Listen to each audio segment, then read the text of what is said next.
Hello বন্ধুরা, কেমন আছো সবাই? আবারও চলে এসেছি একটা ছোট্ট ভিডিও নিয়ে। আর আজকে ছাদ বাগানে কী লাগাচ্ছি চলো দেখতে থাকো পুরো ভিডিওটা। তো প্রথমে দেখো অল্প করে মাটি নিয়েছি আর তার সঙ্গে গোবর সার আর হচ্ছে তুষ দিয়ে ভালো করে মিক্স করছি।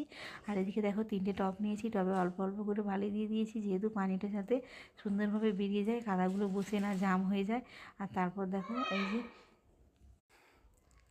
3টে টবে অল্প অল্প করে মাটি দিয়ে দিলাম। আর এই যে কী লাগাচ্ছি দেখো, আজকে ছাদ বাগানের টবে লাগাবো লঙ্কা গাছ। আর লঙ্কা গাছগুলো দেখো কত সুন্দর ফুল হয়েছে, ছোট্ট ছোট্ট গোল গোল লঙ্কাও ধরেছে, জানি না তোমরা দেখতে পাচ্ছ কি না। তো তার জন্য দেখো লঙ্কা গাছগুলো লাগাতে লেগে পড়লাম। আর আজকের লঙ্কা গাছগুলো একটু ঝিমিয়ে পড়েছে, যেহেতু অনেকগুলো চারা একসঙ্গে নিয়ে এসেছে, সেগুলো বাড়িতে লাগিয়ে তারপর এগুলো লাগাতে চলে আসলাম। আর তাই জন্য একটু গাছগুলো ঝিমোনো ঝিমোনো লেগেছে। তো চলো গাছগুলো দেখো সুন্দর করে একটু গর্ত করে তারপর হচ্ছে গাছগুলো পুঁতে দিয়েছি, যেহেতু গাছগুলো অনেকটাই লম্বা ছিল তার জন্য একটু বেঁকে বেঁকে গিয়েছিল। তো এর সঙ্গে একটু লাঠি দিয়ে তারপর হচ্ছে বেঁধে দেবো। আর এটা দেখো কত সুন্দর হয়েছে। তো চলো ওপরে নিয়ে যাই।